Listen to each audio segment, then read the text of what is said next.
Boa noite, colegas e amigos. Hoje vamos fazer uma abordagem do clínico com relação ao diabetes mellitus. O diabetes cada vez mais no Brasil está aumentando. E o motivo que eu tenho que chamar aqui é o erro alimentar. É no erro alimentar que forma o diabetes tipo 2, que é esse que é o mais frequente em que nós hoje vamos falar. O diabetes tipo 2, na realidade, ele cria no organismo uma condição por erro alimentar de que ele vai fazendo uso de substâncias que são calóricas e que têm muita glicose e que estimula muito o pâncreas e que acaba aos poucos desenvolvendo uma gordura abdominal. Por quê? Aquela ação de quando você come alguma coisa que tem excesso de hidratos de carbono, erro alimentar. Por exemplo, toma um sorvete todos os dias, come chocolate todos os dias, mais algumas balinhas diariamente.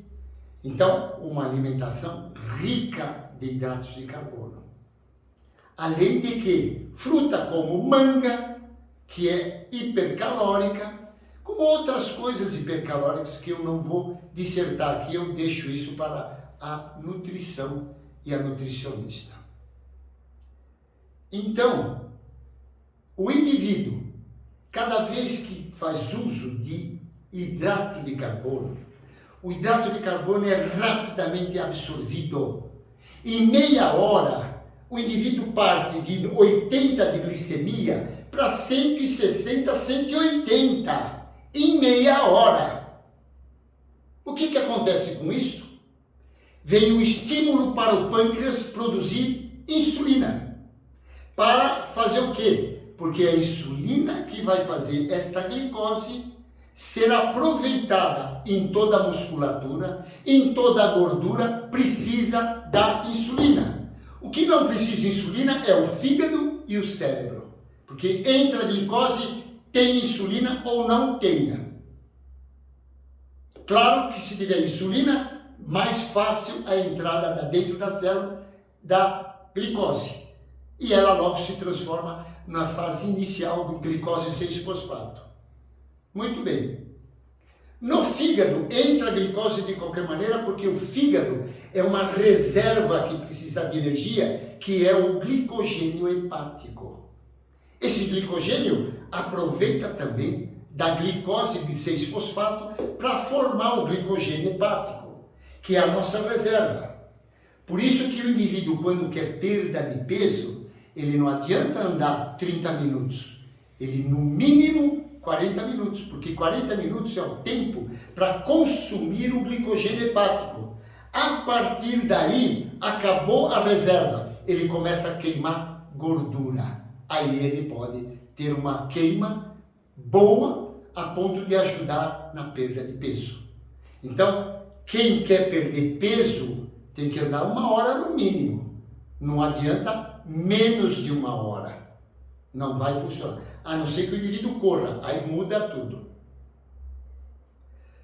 A coisa mais importante, na realidade, é que quando você tem o estímulo de glicose, que é rápido, você passa a ter praticamente em 1h30 um pico de insulina maior do que o pico da glicose.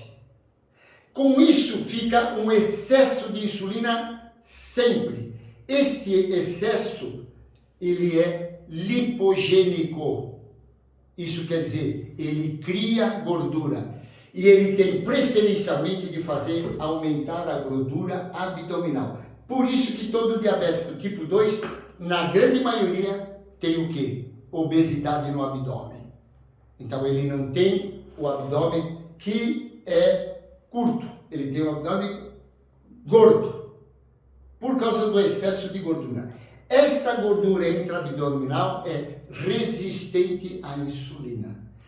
Como o organismo se alimenta, a glicose subiu, a insulina veio maior, mas mesmo maior vai formando nesta gordura uma incapacidade de aproveitamento da gordura. Então a própria gordura dá informação para o organismo: lance mais insulina pelo pâncreas. Vem o pâncreas, manda mais insulina. Isso daí é sempre excesso que vai estimular mais gordura. E você entra num ciclo vicioso e não sai mais. O grande problema que ninguém fala, porque ninguém conhece provavelmente, é que quando começa a resistência à insulina abdominal, ao mesmo tempo tem a resistência à insulina no neurônio. Isso quer dizer o seguinte: o paciente vai ter diabetes, porque começa a ganhar aqui, faz resistência à insulina, mais insulina é produzida. Por isso que todo paciente obeso, ele tem hiperinsulinemia e tem diabetes. Então, ele tem o quê? Uma resposta ruim na curva glicêmica, porque ele vai subir na primeira hora a glicose, vem a insulina, ele se mantém mais estável e vai cair depois de 120 minutos. Aí é a curva diabética já, porque o indivíduo pode até subir mais ainda, por causa dessa resistência insulínica, que é inicialmente da gordura. Depois tem a resistência insulínica na musculatura também.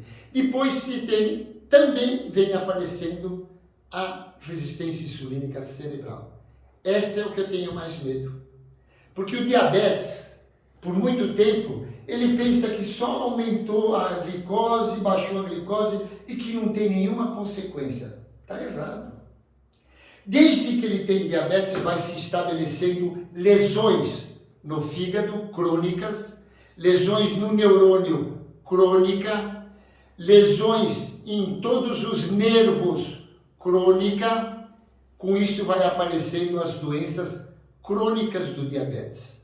Retinopatia, nefropatia, neuropatia, e com isso ele vai tendo manifestações principalmente da polineuropatia sensitiva, inicialmente, posteriormente sensitiva e motora, a ponto de ele ficar paralisado, não conseguir andar mais.